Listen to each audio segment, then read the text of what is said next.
व्यासं श्रुतं गौरपदं महन्तं गोविन्दयोगीन्द्रवदाशिशिष्यम् श्रीशङ्कराचार्यवदास्य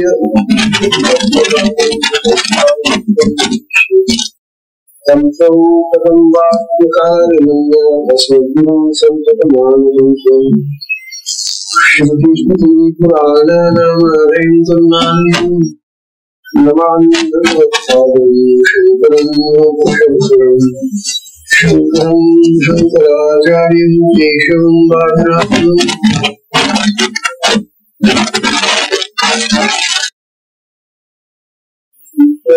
शुद्धं निराभासं निराकारं निरञ्जनं नित्यबोधं चिदानन्दं ब्रह्म नमामि गुरुं ब्रह्म नमामि ईश्वरो गुरुरात्मेति मुक्तिवेदविभागिने योगवद्व्यक्तदेहाय योगिनामूर्तये दक्षिणामूर्तये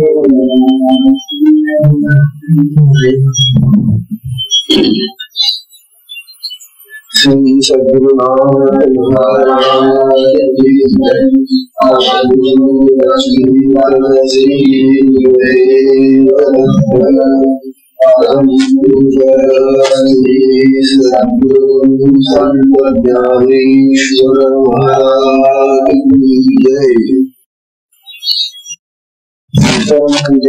श्री सद्गुरु संत ज्ञानेश्वर साधकांचे गायक बालजी आणि भगवान विष्णूच्या अवताराचे निर्णय यांचा श्री अमृत अनुभव तथा अनुभव अमृत नावाचा हा ग्रंथ पाहतो. या ग्रंथाचे हे 7वे प्रकरण अज्ञान खंड म्हणून चालू आहे. आतापर्यंत हे जे अज्ञान आहे त्याचं खंडन केलेलं आहे ते नाही म्हणून सांगितले. अज्ञानाचं खंडन झाल्यानंतर आता ते आत्म्याचे स्वरूप सांगितले. हा जो आत्मा आहे आपल्या देहामध्ये आहे आणि देहाच्या बाहेरही आहे. देहाच्या बाहेर परमात्मा ब्रह्म परब्रह्म अशी त्याची नाव आहे. एकच तत्व आहे. बरोबर ह्या आत्म्याचे विस्तृत असं स्वरूप सांगितले. विशाल असं स्वरूप एवढं स्वरूप त्याचं बरोबर सांगत आहे. या सगळ्या विश्वाला पोटात घेणार, सगळ्या आकाशाला पोटात घेणार असं विस्तृत असं आत्म्याचं स्वरूप सगळ्यांना दाखवून टाकण्यात आहे. असा हा जो आत्मा आहे आपल्या देहामध्ये तो असंख्य रूपांनी असंख्य नावांनी असंख्य आकारांनी त्याचं जे चैतन्य आहे तशी जी चैतन्य शक्ती आहे ती शक्ती चालू शकते आणि त्याच्यातून ती प्रगत होईल. जगामध्ये अनेक प्रकारची रचना करते. रचना कार्य करण्याचे कार्य आत्मशक्ती किंवा चेतन शक्ती करत असते. आणि या शक्तीवर असंख्य नाना प्रकारचे पदार्थ असते. हे सगळं जगत निर्माण केले. अशा प्रकारचा हा विस्ताराचा भाग झाला. रामधर्म 148 मध्ये आपल्याला असे सांगत होते की पातयाची नूतनता घ्यायची, अवघ्याची सृष्टी पाळली गेली. आपल्याला असं सांगत आहे की पातयाची होती पातळी पातळी ही पातळी बंद असते याची, तोपर्यंत आपल्याला ह्या जगाचं आणि कसलं दर्शन होत नाही. आपल्या बंद झाल्या आपल्या मिटल्या आपल्या डोळ्याच्या, आपल्याला काही दिसत नाही. आणि जी उघडली पापणी ही पापणी उघडल्याबरोबर या डोळ्यातून जी चेतन शक्ती आहे ऐकण्याची ही दृष्टीच्या रूपाने सगळ्या पदार्थ उचलली जाते. म्हणून डोळा हे जी इंद्रिय आहे म्हणून आपल्याला सांगताय हे इतर इंद्रियांपेक्षा कसं फार जबरदस्त आणि शक्तिमान आहे. सगळी इंद्रिय त्या पद्धतीची कामे करतायत आपली, परंतु डोळा हा असा विचित्र आहे की तो उघडला रे उघडला जसं पापणी उघडली रे उघडली, ते जिथपर्यंत त्याला जायचं असेल तिथपर्यंत ती दृष्टी जाते आणि मग त्याला त्यांचं दर्शन घडवते. आकाशात तारे आहे, जग आहे, नक्षत्र आहे, हे आपल्यापासून हजारो कोट्यांनी दूर आहे, परंतु आपण रात्री डोळे घेऊन बघा सर्व नक्षत्र आपल्याला दिसतात. ती दृष्टी त्या नक्षत्रापर्यंत जाऊन पोहोचते. कोट्यांनी नाही. तसं आपला हात लांब जाऊ शकत नाही. जातो का तुम्ही जाईल लांब पाय जायचा लांब, कान जायचा लांब. इतर जी आहे त्यापेक्षा डोळा हा प्रभावी, त्याची जी दृष्टी आहे ती फार मोठा प्रवास करण्याची. म्हणून धर्मांनी या दृष्टीचं उदाहरण केलं. ही दृष्टी जशी आपली दूर अंतरावर जाते या सगळं जगाचं दर्शन होते, तसं आत्म्यामध्ये असलेलं जे चेतन शक्तीचं स्वरूप आहे ते दृष्टिकोन आहे. ती चेतन शक्ती जगाच्या सगळ्या पदार्थांचं वस्तूंचं निर्माण कार्य करून पसरलेली आहे असं ज्ञान म्हणतात. अवघ्याची सृष्टी पाळण्याची ही सगळी सृष्टी निर्माण करते. त्यानुसार 149 साली या 149व्या मध्ये ज्ञानोबा असा दृष्टांत देत आहे की हे जर घडलं तर कसं होऊ शकतं, असा हा दृष्टांत. बघ आता दृष्टांत कसा ज्ञानोबा न उदता बीज कणिका, न उदता बीज कणिका माझी विस्तारे वतू असिता, माझी विस्तारे वतू असिता, तरी अद्वैत भागा उपमा याची, तरी अद्वैत भागा उपमा याची.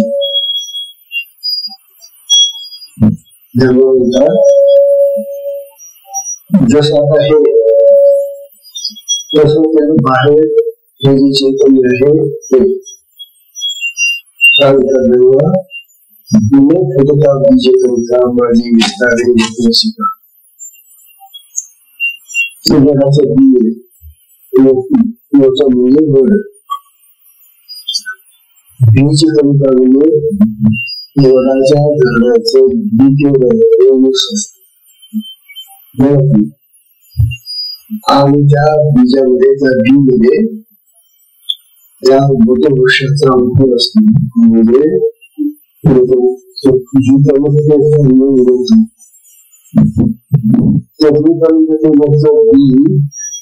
फुटत नाही असं खबर आहे. ते जो फुटत नाही तो बोलतो त्याचा विस्तार होईल का त्याचं झाडचं त्या तयार होईल. तुम्हाला द्यावे की तो वडाचा सगळा विस्तार सर्वतोनाम शब्दामध्ये समावलेला आहे. जसं ब्रह्मामध्ये हे सगळ्या जगाचे सगळे रूप साठवलेले. आज आपल्याला या आत्म्यामध्ये या सगळ्या विश्वाचं रूप साठवलेलं आहे. आणि मग जेव्हा ते बाहेर पडले होतं तेव्हा ते विषता होतो वडाचा. जशी ती उपमा बीजामध्ये जसा वडाचा विस्तार साठवलेला आहे तसं आत्मस्वरूपामध्ये या सगळ्या जगाच्या या विश्वाचा विस्तार समजलेला आहे. वृक्ष या विश्व वृक्षाची छोटीशी उत्तर बीज करून आपल्याला होते असे मला सांगतात. न पुरता बीज करिता माझे विस्तार हे नको करिता तरी अद्वैत पाहता कुमारास.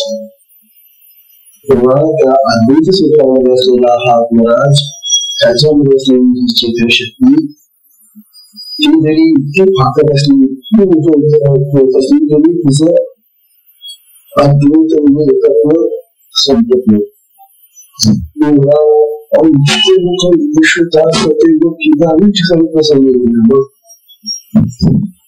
कितीदा पसरेल परंतु तिचे एकत्व भंग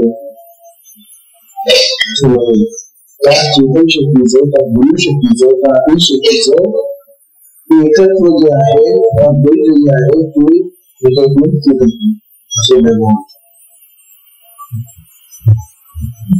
तेव्हा आतापर्यंत या 149पर्यंत ज्ञानबंधू या चेतन शक्तीचा विलास ती कशी पसरते कशी कार्य करते किंवा जगत निर्माण करते आणि जगत निर्माण करून ती अद्वैतात राहते एकत्रात राहते हा विश्वास आहे. इथून आता पुढे थोडासा विषय बदललेला आहे. 150 योग येते. या 150व्या योगमध्ये आपल्याला समजेल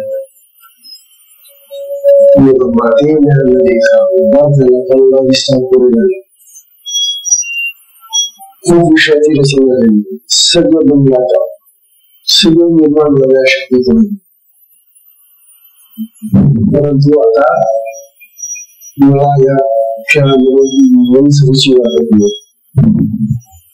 जसे त्या मुली पूजेचा खेळ खेळतात मागे लावतात हे लावतात सगळं करतात आणि तो खेळ संपला संपवतात आणि मग ते सगळं जीव जमवलेलं सगळं देतात मग त्यांना ती रुची खेळायची संपला खेळ. मग तुला भांडे मांडत जसं स्वयंपाक करत नाही तयार. तशी ही चैतन्य शक्ती सगळ्या विश्वाची रचना करून संपला पूर्णपणे सगळ्या विश्वाच्या त्या रचनेला सोडून आणि ती त्या आत्म्यामध्ये त्या ब्रह्मामध्ये स्थिर होती. आता विस्तार संपला. विस्ताराचं कार्य संपलं तिचं. जे बोलण्याचं कार्य चालू होतं जी बनवत होती करत होती तयार करत होती पसरत होती ती हे सगळं संपलं आणि आता ती परत मागणी निघाली.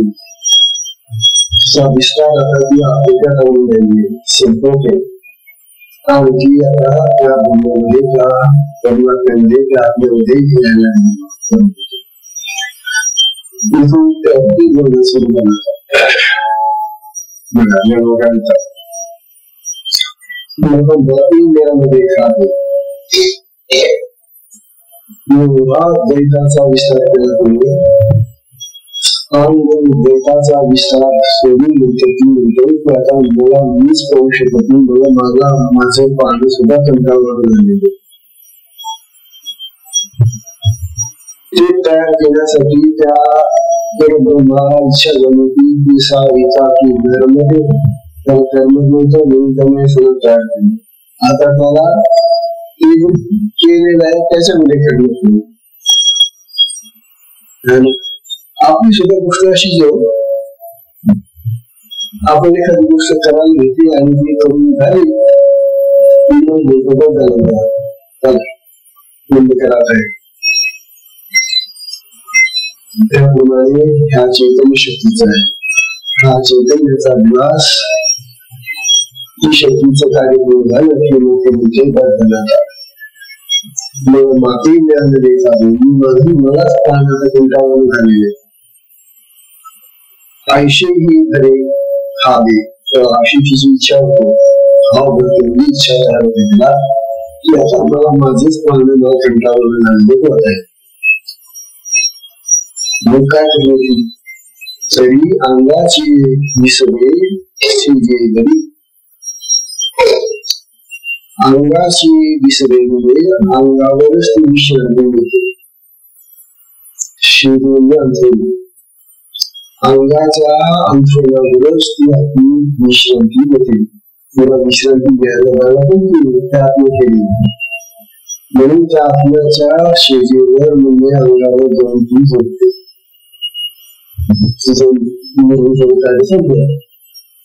ती आता शांत झाली बस.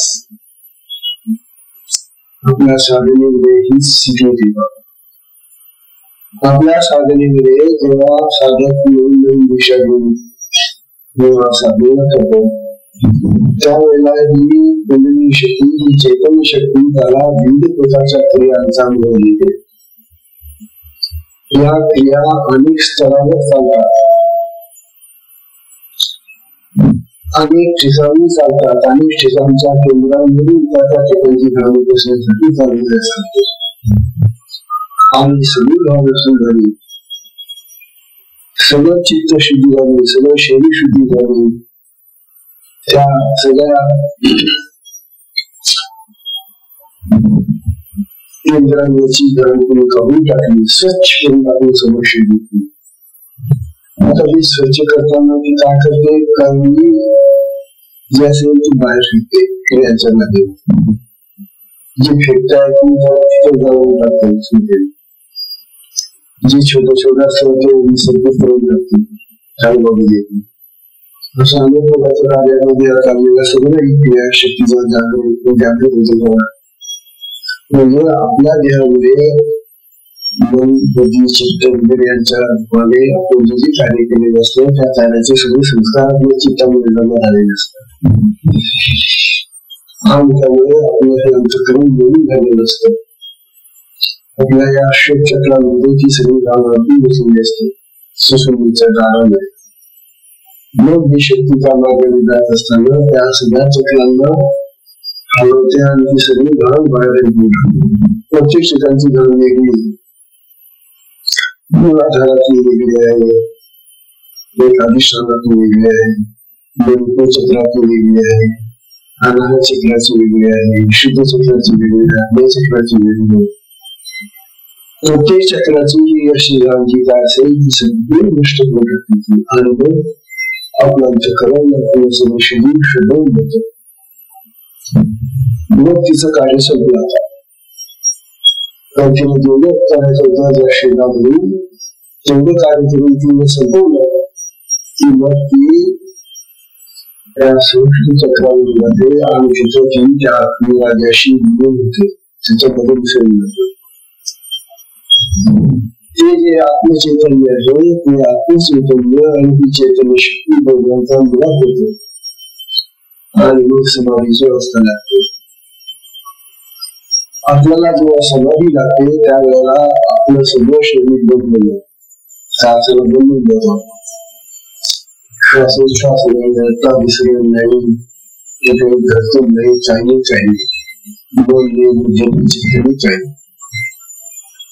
अतिशय शांत अशी ही अवस्था असते.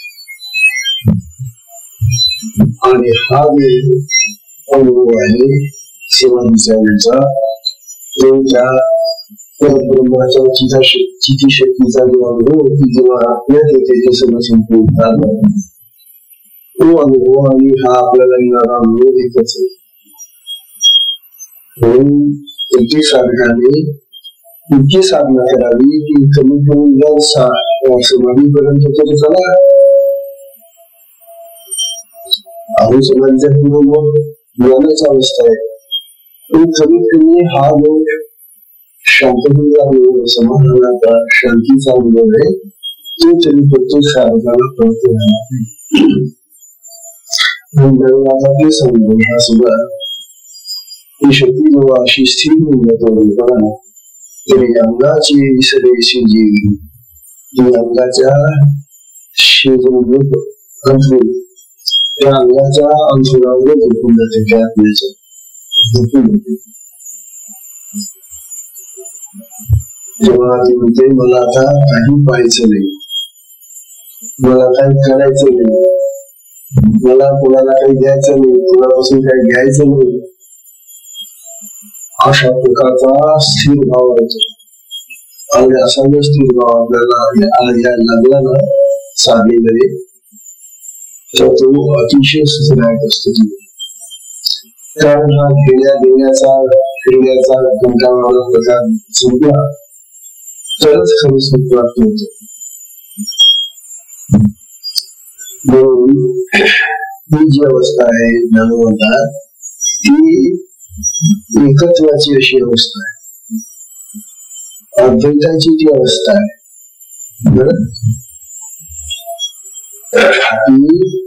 अनंत अशा स्वरूपामधून, अनंत अशा कार्यांमधून फिरून आलेली शक्ती आता एका ठिकाणी गुपचूप थांबली, स्वस्थ झाली. सात गोष्टी सगळ्या त्रिपुटी तिने संपवल्या. दृष्टा, दृश्य, दर्शन, ज्ञान, ज्ञाता, ज्ञेय वगैरे वगैरे. जितक्या तिला त्रिपुट्या तयार करायच्या होत्या त्या सगळ्या त्रिपुट्याही तिने संपवल्या आणि ते आता कुठल्याही त्रिपुटीला निर्वाद करत नाही, शांत झाली. आणि मग ती आत्मसंपामध्ये निघून होते, त्या ब्रह्मचैतन्यामध्ये ती शक्ती बाहेर निघून होते.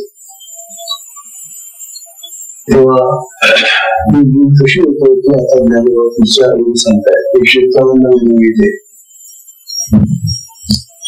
ज्ञानाला सांगतात पातयाची रुची बनवण्याची जे रुची आपुलेची पोटी रुजवून असणे. आता ही जी वेगळी दृष्टांत तोच होतो, परंतु अर्थ वेगळा पाहताय. पापुल्याचा दृष्टांत होता, पापुले दृष्टी जाते ना. आता ज्ञानोबा त्याचा लोक अनुभव सांगतायत. पातयाची योजनेमध्ये आपल्या या पापुल्याची मुशी पडली. मुशी म्हणजे नागल्याच्या पापुल्या. ही जे रुची आपल्या मिटल्या दृष्टी आपल्याच ठिकाणी स्थिर होऊन जाते. याचं बरोबर आहे. जो कोणतं गुरु आपल्या वेगळ्या आहे तो कोणतं दृष्टी बाहेर जाणार आणि पाहणार केलं काही. पण डोळ्यांच्या त्या पापल्या बंद केल्या ही दृष्टी बाहेर लागलं बंद.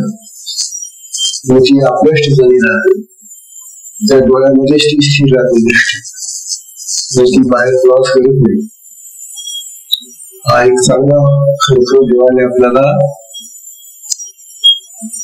सुखद असा दृष्टी बंद करण्याचा अनुभव दिलेला आहे.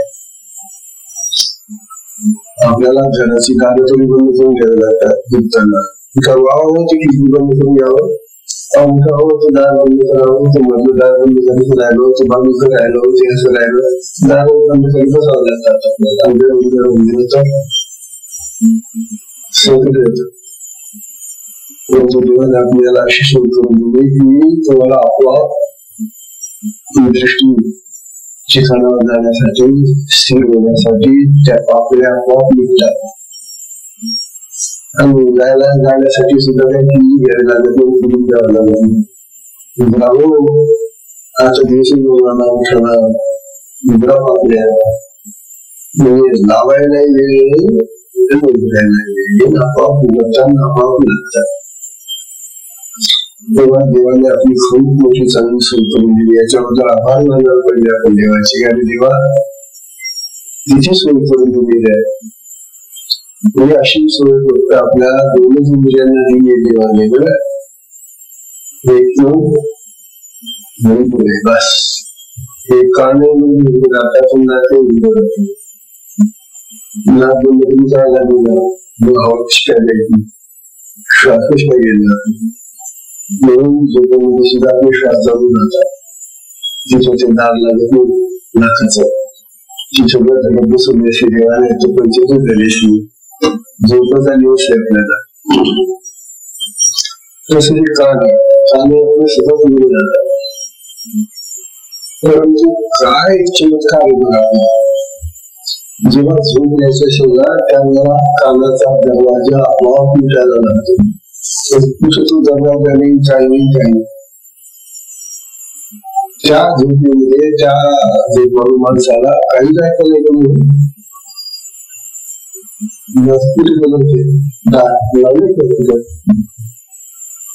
जशी तो पापण्या लागलेल्या आहेत, गाणं हे होते ते बंद करता येतात, पण कानाला बंद करण्याचं कुठलंही यंत्र नाही, आणि बंद न करतानाही ऐकायला येत नाही. काय कोणाला असं तरी होत नाही करा, म्हणजे दरवाजा तर हवा येणार नाही कमी.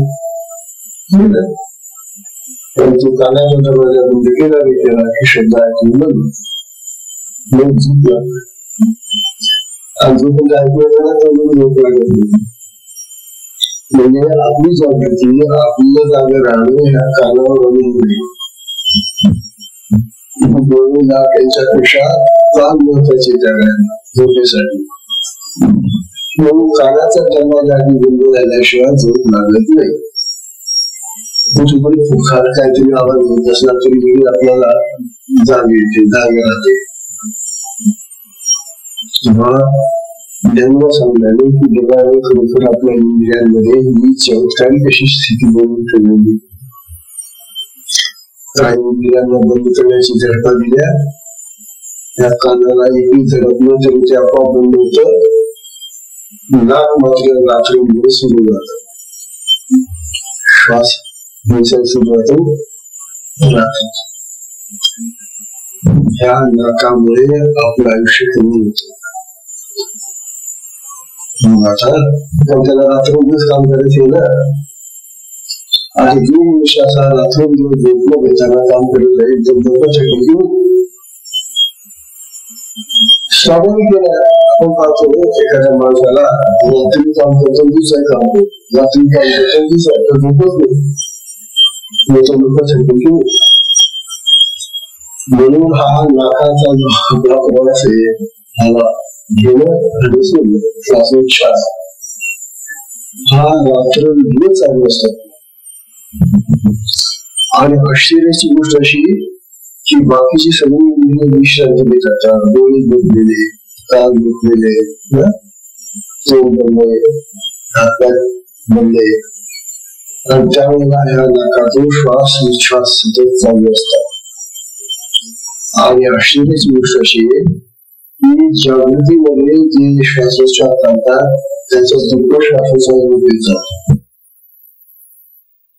दिवसा जागी असतो ना त्यावेळेला जर आपण श्वास मोजले तर 36 श्वास आपण घेतो एका मिनिटामध्ये. पण ते श्वास झोपेमध्ये एका मिनिटामध्ये 70 होऊन जातात. इतकी जोरात श्वसन क्रिया जोरात चालू जाते. खूप लोक बोलतात हे बोलणं जे आहे ना ते आपल्याला ऐकायला काय येतं, पण ते जोरात चाललेलं असतं ते भाटा. म्हणून जे मनुष्य कमी झोपतो त्याचं आयुष्य वाढतं आहे की नाही. आणि जो मनुष्य रात्रंदिवस झोपतो त्याला भाता जास्त चालेल, आणि भाता जास्त चालू म्हणजे श्वासोच्छ्वास जास्त चालणार. ठरता येणार अशा प्रकारे ह्या सगळ्या गोष्टी आहेत. ज्यानं असं म्हणाले की त्या परमात्म्याची आपल्याला कृपा आहे की रात्रभर श्वासोश्वास आपला चालू ठेवतो आणि म्हणून आपण जिवंत राहतो. जिवंत राहण्यासाठी श्वासोश्वास चालूच राहायला पाहिजे. म्हटलं की मग आता आपण बंद ठेवणार चालणार.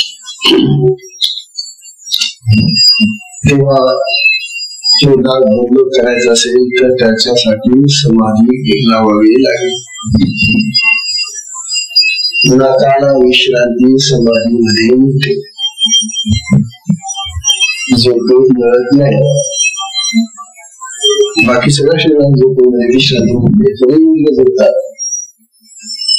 परंतु हा जो श्वासोच्छ्वास आहे, हा जो प्रकार आहे, हा झोपेतील जोरात सुरू असतो आणि म्हणून श्वासोच्छ्वास आपले कमी व्हावेत म्हणून समाधी लावा. समाधीमध्ये गेल्यानंतर जेवढाच आनंद घेतला जातात तेवढं सुद्धा मौनाच्या जास्त आहे. म्हणजे समाधी ही झोपेपेक्षा अधिक चांगली अशी अवस्था का? तर झोपेमध्ये अज्ञान आहे, ज्ञान नाही झोपेमध्ये. आपण काय कुठे काय त्याला दिसत. समाधीमध्ये ज्ञान आहे, मी जागा आहे, मी आनंद बघतोय, मी आहे. म्हणजे समाधी ही ज्ञानाची आनंदाची अवस्था असून नाकाचा विभाग बनले, श्वासोच्छ्वास बनले, रक्ताभिसरण बनले, केवढी फायदेशीर व्यवस्था. मग काय लागत समाजातली लागेल कशी साधना किती करतात. आम्हाला असं व्हायला पाहिजे ना, तसं व्हायला पाहिजे ना, तसं का नाही होत का म्हणजे कसं किती वेळेस साधना करतो तुम्ही. साधना दोन विषय दोन साधक चांगली प्रकारे साधना करतो त्याला हे अनुभव घ्यायला. आता हे जन्म आपल्याला आत्मस्वरूपामध्ये लीन होण्यासाठी सांगून गेले.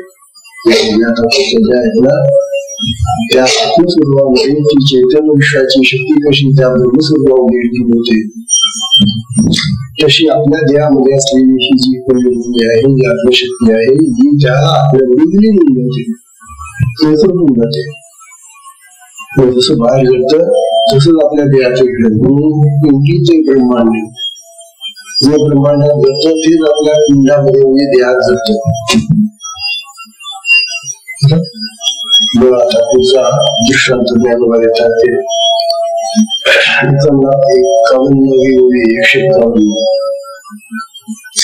वाटयाची मिठी पडल्या तिचे दिठी आपलेची कोणी रुजवून असावी. ज्ञानोबा आपल्या मिटल्या वाटयाची मिठी, वाट्या म्हणजे आपल्या त्या मिटल्या की त्यांची मिठी पडल्या म्हणजे त्या एकमेकांना भेटून जातात. आपल्या एकमेकांना भेटल्या मिटल्या जी दृष्टी आहे ना जी बाहेर पडत होती आता ती आपल्याच ठिकाणी कायम राहते. त्याच्यासारखी पाहण्याचं काम बंद झालं. म्हणजे दृष्टी असून पाहणं बंद, तिच्या वस्तू जगत बंद होईल. दृष्टी बंद.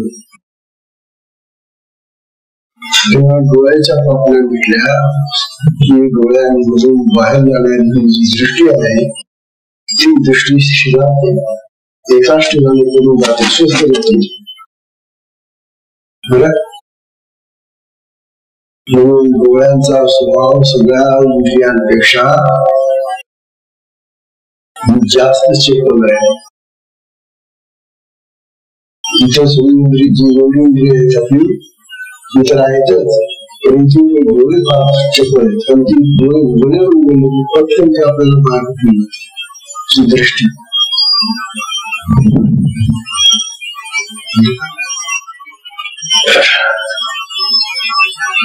या डोळ्यांच्या दृष्टीला सप्तरंग दिसतात. तेव्हा तुम्ही हे सगळं जगत जे आहे ना ते विविध रंगाने नटलेलं नाही. इंद्रधनुष्याचे जे 7 रंग आहेत ना, ताना पिवळी निपाजा 7 रंग आहेत. ता म्हणजे तांबडा, ताना पिवळा, ताना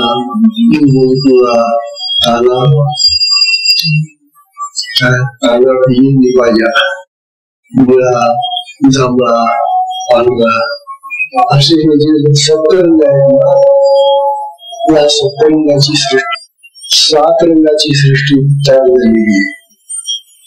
त्या शक्ती देवतेने, त्या चेतना शक्तीने 7 रंग तयार केले आणि कोणाला कुठला रंगायचे, कोणाला कुठला रंगायचे, कोणाला कुठला रंग आणि कोणाला रंगांचं मिश्रण करून टाकलं होतं ना. तुम्ही बघा झाडांची पानं आहेत ना, आहेत तर ती हिरवी, पण त्या हिरवीपणामध्ये सुद्धा विविध प्रकार आहेत. काही गर्द हिरवे आहेत, काही पिवळसर हिरवे आहेत, काही निळसर हिरवे आहेत.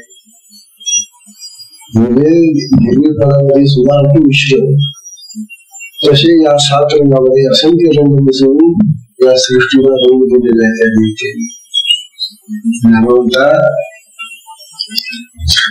मग ही सगळी सृष्टी आपल्याला विषय वाटत, अनेक रंग दिले त्याला.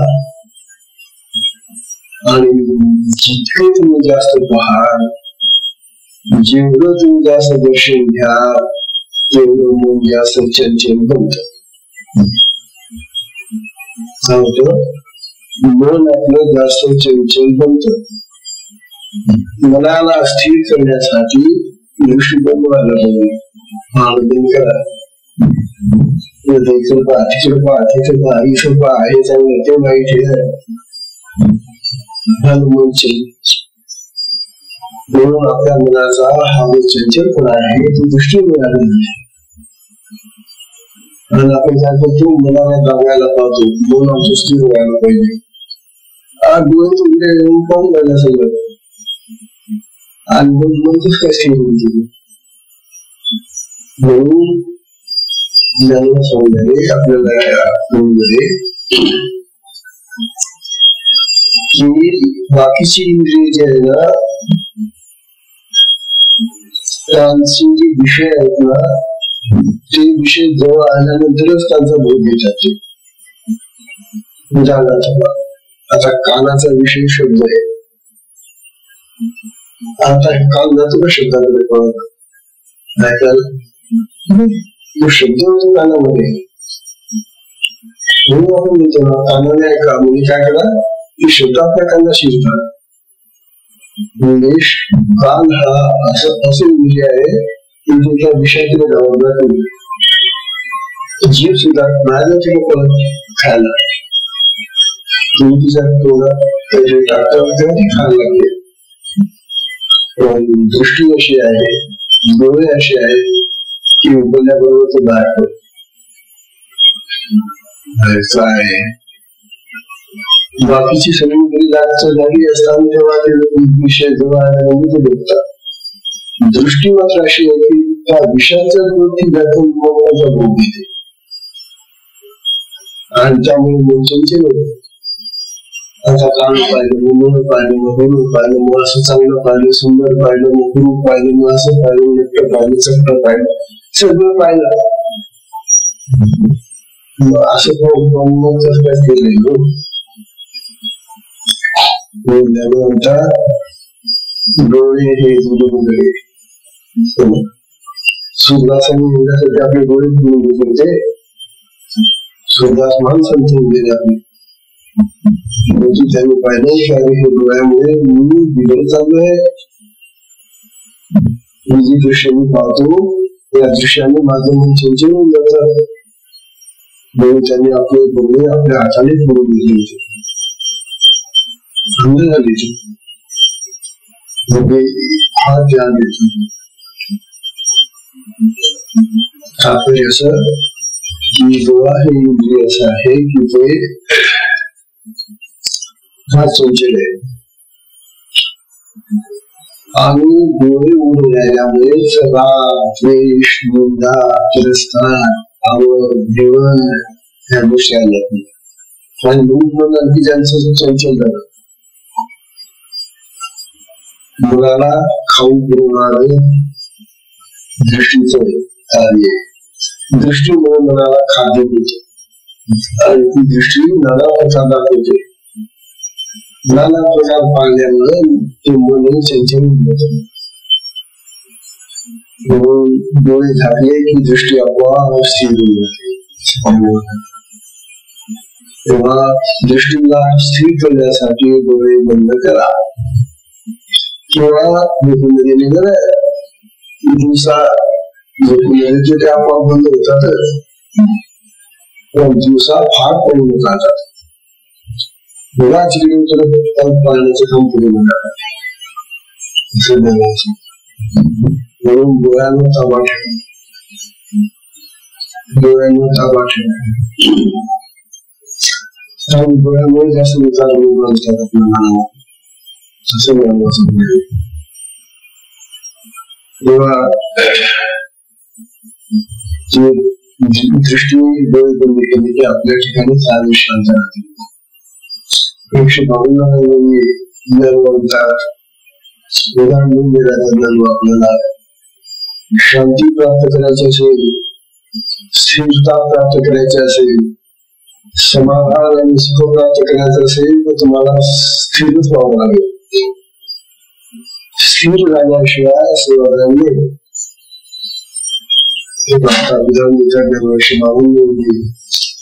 ते म्हणतात का मुदलिया सुद्धा करू आपण ते घरे साधू, का मुदलिया सुद्धा करू आपण ते घरे साधू, ना पूर्वी केळी विस्तारू आपे आपण, ना पूर्वी केळी विस्तारू आपे आपण.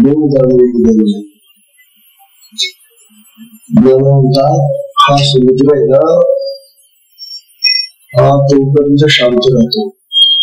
तुम्ही आता विचारती क्षणाचं शांत राहतो. आणि पौर्णिमा आणि अष्टमी या दोन तिथी अशा आहेत की ज्या वेळेला त्याला भरती येते. चंद्रमुखा झाला, अष्टमीचा चंद्र आणि पौर्णिमेचा चंद्र. या चंद्राच्या मोठ्या उड्याने त्या सागराला भरती येते आणि खूप लाटांनी होत आहे. आणि जेव्हा चंद्र नसतो त्यावेळेला त्याचे समुद्र शांत राहतात. म्हणजे चंद्र उगवला नाही की समुद्र शांत राहतो, चंद्र उगवला की समुद्र फिरतो. किंवा दुसरं उदाहरण देताना ना पूर्वी देव विस्तार वापे आहे. पूर्वी हे कासव काय करतं, आपल्या हातला पसरतं पाण्यामध्ये, परंतु त्याला बाहेर काढलं किंवा असं काही त्यांना आत उडी देत असेल, आपले पाय हात मध्ये घेऊन देतो. तेव्हा ह्या पूर्वीप्रमाणे आपण करायला पाहिजे, आपली इंद्रिया उडून यायला पाहिजे, शांत राहायला पाहिजे. जो सागर चंद्र शांत राहते विचार, त्याप्रमाणे हे बाह्य विषय जे आहेत इंद्रियांचे ते पाहून आमचं अंतःकरण, आमचं मन, आमची बुद्धी, आमची सर्व इंद्रिये चंचल होतात. जेव्हा ज्ञान होतात एक व्यवहारी अवस्था असते, एक अव्यवहारी अवस्था असते. व्यवहारी अवस्था म्हणजे काय, व्यवहार करतो त्यामुळे. आणि अव्यवहारी अवस्थामध्ये व्यवहार बंद होतो. डोळे बंद झाले की डोळ्यांचा व्यवहार बंद, तेव्हा डोळ्यांची दृष्टीची अव्यवहारी अवस्था बंद असते. आणि डोळे उघडे ठेवणं म्हणजे व्यवहारी अवस्था आहे डोळ्याची. म्हणून मला त्याचा त्रिपुटी तयार करतात आणि मग अनेक प्रकारचे दृश्य आपण पाहतो. तेव्हा म्हणतात हे जे चैतन्य आहे, विश्व चैतन्य, हे जेव्हा थकून जातो तेव्हा पुष्कळ बनवून जातो बस म्हणून ते त्या ब्रह्मामध्ये निगून होतो आणि आपली शक्ती आपल्या आत्म्यामध्ये स्थिर होते समाजात. असा हा सारखी गुण आहे किंवा पुढचा दृष्टांत 153 म्हणतात अवसेची दिवशी 17वी अंशी अवसेची या दिवशी 17वी अंशी स्वदेशी शशी काय म्हणते अमावस्या अवसेच्या दिवशी अमावस्येच्या दिवशी चंद्र कुठे असतो म्हणतात आज अमावस्येचे आज चंद्र गेला आज जर अमावस्या आज जर चंद्र तर उद्या कशाला गेलो पता आहे ना उद्या कसं काय म्हणतो कुठे असतो कुठे असतो चंद्र अमावस्येच्या दिवशी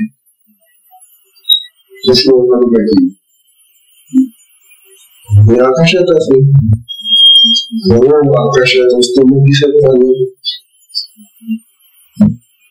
कुठे असतो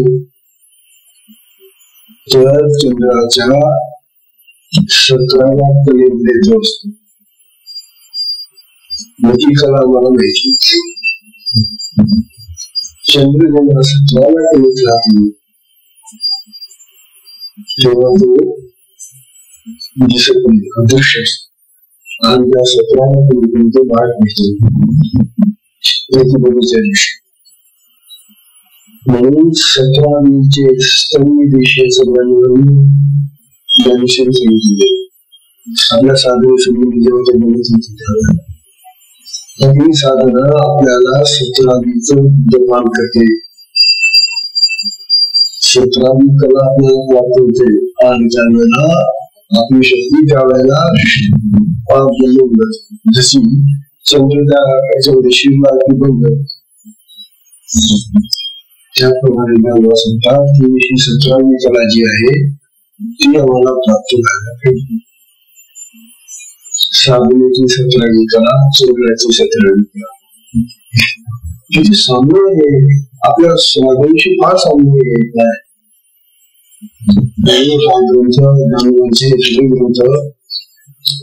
फार उत्तारित आहे तेव्हा 153 सांगण्याने की अवसेच्या या दिवशी 17वीचे ऋषी सोयी देशे शशी व शशी ज्याप्रमाणे शशींनी चंद्र तो ज्याप्रमाणे त्या 17व्या कलेमध्ये शिरतो आणि शांत होऊन जातो प्रकाश देत नाही तसं त्याप्रमाणे आत्मस्वरूपामध्ये आपली शक्ती 17व्या कलेमध्ये लागली. 17वीचं श्रेणी घेतली आणि आपण शांत राहतो. त्यानंतर 154 मध्ये 154 मध्ये जेव्हा पुन्हा कैसे दृश्य जीवता दृष्टे पडले जेताची कुठे दयानावते आपले ह्या ज्या बोल्या लिहिलेल्या आहेत त्या इतक्या मागणी त्यांचा विचार करावा किंवा थोडा आहे. जन्माच्या त्या मुलीचा जो धर्मार्थ तत्वार्थ आहे शास्त्रार्थ आहे तो संपूर्ण जाणला तर फार आनंद आहे. परंतु तो कळला पाहिजे कैसे दृश्य जीवता दृष्टी दृश्य जीवता दृष्टी दृश्य जैसं झालं तर द्रष्टा जो पाहणारा आहे ना त्याने जिंकलं तुझं काय पाहिजे अवकुल कमी पाहिला पाहिजे दृष्टा काय पाहिजे दृष्टा मी पाहणारा दृष्टा म्हणजे पाहणारा आणि दृश्य म्हणजे जे पाहतो ते किंवा दृष्टा आणि दृश्य हे दोन घटक जेव्हा असतात तेव्हा पाहण्याची क्रिया सुरू राहते. कोणतीच गोष्ट पाहायला तुम्ही काय पाहणार जसं अंधारा रात्रीमध्ये आपण बघतो आणि जेव्हा बंद करून बघला अंधार झाला आता काही दिसत का मोगरात डोळे किती जाणार का तेव्हा आपली दृष्टी किती चांगली तरी काही करू शकत काही नाहीच म्हणून दृष्टी जोपर्यंत बाहेर ना तोपर्यंत हा द्रष्टा कार्य करतो आणि ते दृश्य गेलं असं झालं की या दृश्याला जीव झाला काही करत नाही दृष्टा आपोआप बनवून देतो म्हणजे दृष्टा हा आपल्या ठिकाणी स्थिर होऊन जातो जोपर्यंत त्याला पाहण्याचे किंवा दिसत असा तोपर्यंत त्यांना पाहत असतो तो दृश्य पाहत असतो तसे दृश्य जीवता दृष्टी पडले जेताची आकडे म्हणजे जेताच्या कुठे पडले म्हणजे जे जिंकून करतं ते दृश्य ते जिंकणं म्हणजे न पाहणं केव्हा होतं जेव्हा ते दृश्य नसेल तेव्हा दृष्ट्यावर दृश्य जिंकण्याचा खोटा केव्हा येतो दृश्याला जिंकून टाकलं तो दर्शवतो खोटेपणा आहे तुझा तू दृश्याला जिंकू शकत नाही दृश्य जेव्हा जिंकून होतो तेव्हा तू करू शकत नाही तेव्हा तू जिंकतो त्याला तेव्हा याला त्रिपुटी घेऊन टाकलं असं म्हणतात जेव्हा दृष्टा आहे दृश्य आहे आणि मग लोकदर्शन असतो त्रिपुटी आहे ही त्रिपुटी तोपर्यंत चालते की जोपर्यंत दृश्य आहे म्हणून आत्म्यामध्ये ही त्रिपुटी जेव्हा निर्माण होते त्यावेळेला दृश्य असावं लागतो दृश्याला पाहायला परंतु आपण जेव्हा साधनेमध्ये दिसतो त्यावेळेला ही त्रिपुटी बनवून जाते ते पाहणारे डोळे त्यावेळेला आपल्या आपोआप बनवून जातात आणि डोळे बंद झालेले झाले की मग माणसं कुठेही दृश्य असलं परंतु आपोआप दिसे मिळते तेव्हा जाणून होतात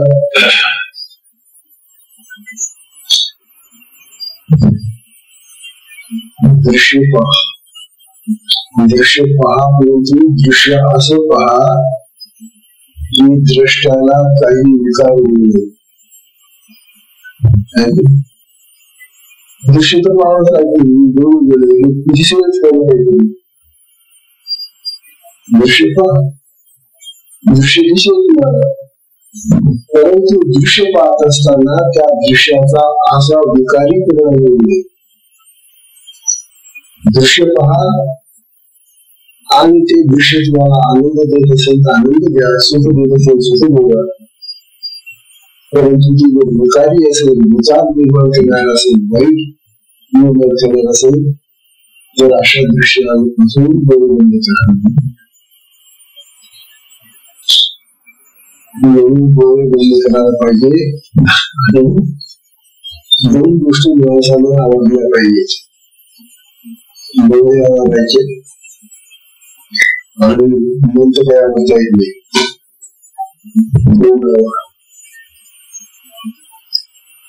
आवडलं पाहिजे वाटेल ते बोलायचं नाही बोलण्याने काय काय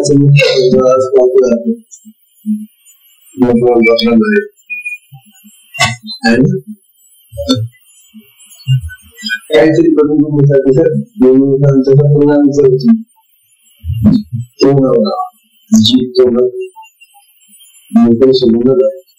बोलण्याने फार दिवस आपण महाभारताच्या झालेले महाभारताचं या बोलण्यामधून बिघडलं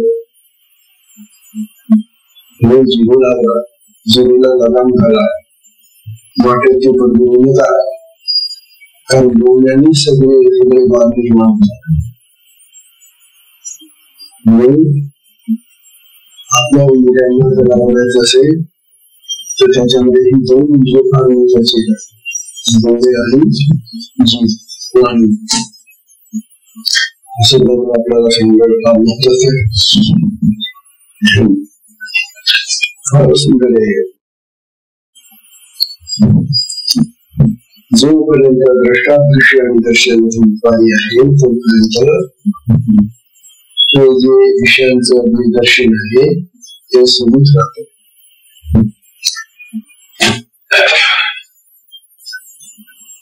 परमार्थामध्ये